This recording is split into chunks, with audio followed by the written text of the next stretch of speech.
L'amour selon votre personnalité. Choisissons-nous notre partenaire en fonction de notre type de personnalité?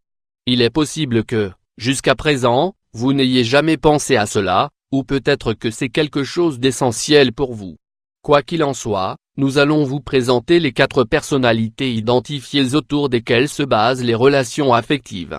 Les 4 types de personnalités en amour. Il nous faut bien l'admettre, parfois nous tombons amoureux de la personne à laquelle nous nous attendions le moins. Celle qui correspond le moins à notre personnalité, mais qui pourtant nous complète. D'autres fois, nous vivons des relations qui ne nous correspondent pas et qui ne nous apportent que du malheur. Pourquoi cela arrive-t-il? Pourquoi sommes-nous attirés par des personnalités si toxiques?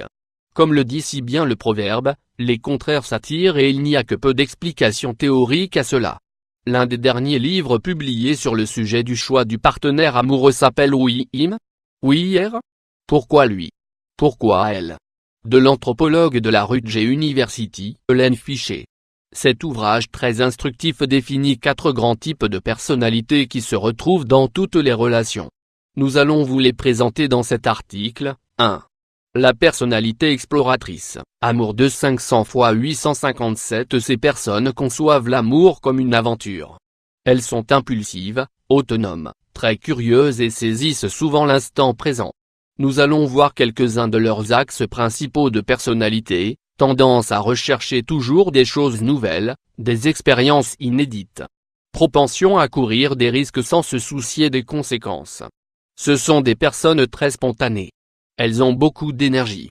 Elles sont curieuses, créatives et optimistes. Leur principale qualité est leur flexibilité, leur ouverture d'esprit. 2. La personnalité directive. Amour 500 x 1000. Les personnes directives ne sont pas forcément dominantes dans l'absolu. C'est un type de personnalité très analytique, qui place la logique et le sens commun au-dessus de tout. Des personnes très équilibrées. Ce sont des personnes très décidées et très sûres d'elles-mêmes. Elles contrôlent souvent très bien leurs émotions.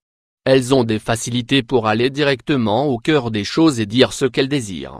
Elles aiment que chaque chose soit à sa place et que tout se fasse dans les règles de l'article. En somme, elles sont perfectionnistes. 3. La personnalité constructrice. Amour 3. Les personnes constructrices ont comme principale valeur la famille, les amis et l'union avec les leurs. Ce sont des personnes sereines et sociables, très pacifiques, qui ne prennent pas de risques. Ce sont des personnes tranquilles, sûres d'elles-mêmes mais sans prétention. Elles sont opiniâtres. Elles sont loyales. Elles se sentent à l'aise avec les choses traditionnelles et les règles établies. Elles ont des facilités pour développer et diriger des réseaux sociaux. 4. La personnalité négociatrice. Amour 500 x 625. Les personnes négociatrices sont expressives, empathiques et idéalistes. Elles ont souvent des profils très sensibles mais aussi très imaginatifs, et ont souvent une grande ouverture d'esprit. Elles ont besoin de sentiments profonds et de satisfaire leurs besoins émotionnels. Elles sont capables d'aller au-delà des apparences, elles sont naturellement intuitives. Elles sont imaginatives et sensibles. Elles ont de la compassion, une grande ouverture d'esprit et sont d'excellente compagnie. Ce sont des personnalités idéalistes et altruistes. Elles expriment leurs émotions, elles ne les contiennent pas ni ne les dissimulent. Elles sont très douées pour la communication, pour établir des relations. Quelles personnalités sont compatibles entre elles? Amour. Selon l'étude d'Hélène Fichet, les résultats sur les couples les plus heureux et les plus durables selon leur type de personnalité sont les suivants. 1. Les explorateurs forment de bons couples avec les explorateurs. C'est compréhensible, les personnes qui recherchent des émotions et une relation basée sur la passion, s'accordent bien avec celles qui ont la même conception des choses. Si vous êtes plutôt négociateur ou constructeur, vous aurez du mal à voir d'un bon œil cette spontanéité ou cette façon de vivre le moment présent, car vous préférez la stabilité et les valeurs familiales. Selon l'autre, ce sont les couples les plus explosifs, qui vivent constamment des hauts et des bas, qui se séparent et se réconcilient, qui s'aiment de manière intense mais qui peuvent s'ennuyer dès qu'ils ont ce qu'ils veulent. 2. Les constructeurs forment de bons couples avec les constructeurs. Ils valorisent la famille, les réunions entre amis, le temps passé avec les leurs, et n'imaginent pas un futur sans enfants, entouré de stabilité, de calme et de contrôle sur tous les paramètres de leur vie. Pas d'émotions fortes ni de risques, seulement du calme et de la sécurité. 3. Les directeurs s'accordent bien avec les négociateurs. Beaucoup des couples qui établissent des relations stables et satisfaisantes ont ces profils. Des personnes analytiques, directives et perfectionnistes sont heureuses aux côtés de personnes sensibles, empathiques et émotionnelles. C'est un bon moyen de se compléter.